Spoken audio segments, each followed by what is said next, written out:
Assalamualaikum, salam, Om Swastiastu, Namo Buddhaya, salam kebajikan dan salam sejahtera untuk kita semua. Kembali lagi bersama saya Mata Kiri, semoga yang menonton video ini selalu diberikan kesehatan dan rezeki yang berlimpah.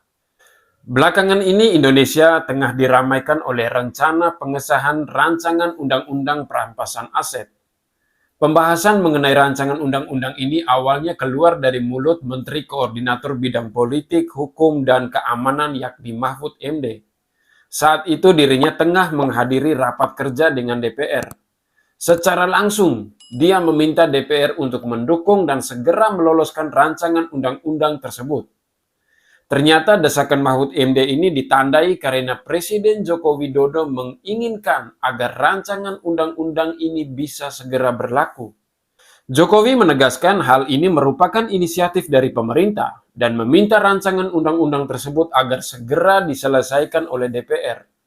Dalam kebijakan yang masuk dalam program legislasi nasional atau Prolegnas 2023 ini akan memperkuat pemberantasan tindak pidana korupsi atau Tipikor di tanah air.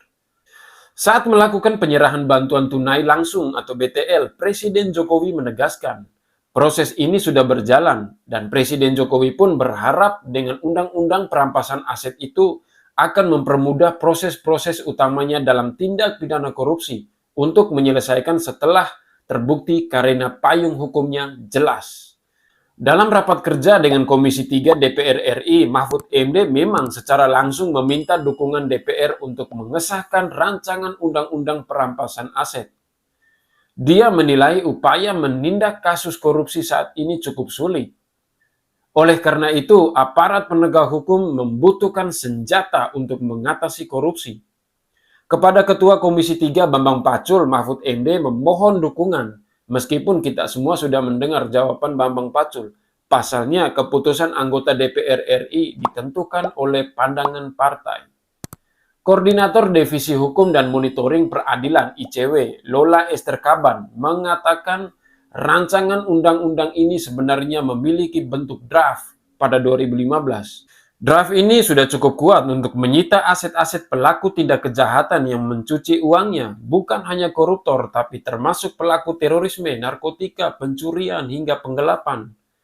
Lola mengatakan rancangan undang-undang ini perlu didukung pembahasan dan pengesahannya, karena rancangan undang-undang ini akan mempercepat proses perampasan dan pengambilan aset hasil tindak pidana. Salah satunya korupsi. Jadi bukan hanya untuk Tipikor berlakunya. Berdasarkan draft yang sudah beredar pada 2015, Lola mengatakan rancangan undang-undang perampasan aset ini bisa menjadikan aset-aset dalam bentuk kendaraan, properti, serta harta benda lainnya menjadi objek yang mampu dirampas negara jika diperoleh berdasarkan hasil tindak pidana atau kejahatan. Namun Lola mengingatkan, draft terbaru belum dibuka aksesnya oleh pemerintah sehingga bisa saja terjadi penguatan lebih baik atau malah membuka lebar pelemahan terhadap rancangan undang-undang itu. Meski demikian, Lola memastikan bahwa rancangan undang-undang itu turut mempercepat proses hukum perampasan aset hasil tindak pidana. Lola mencontohkan selama ini aset-aset hasil tindak pidana korupsi atau Tipikor harus menunggu keputusan inkrah atau berkekuatan hukum tetap supaya bisa dirampas oleh negara. Prosesnya bisa tahunan, karena bisa digugat oleh pihak-pihak yang merasa dirugikan ketika proses hukum masih berjalan.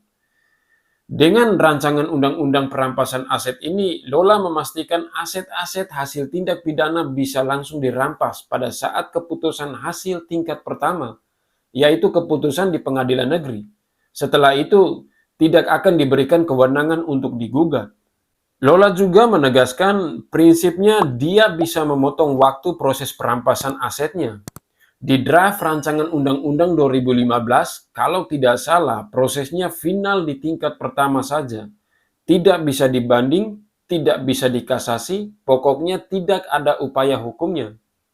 Kurang lebih seperti itu. Kira-kira jika rancangan undang-undang ini terrealisasi, kapok nggak tuh para tikus-tikus kantor yang suka makan uang rakyat?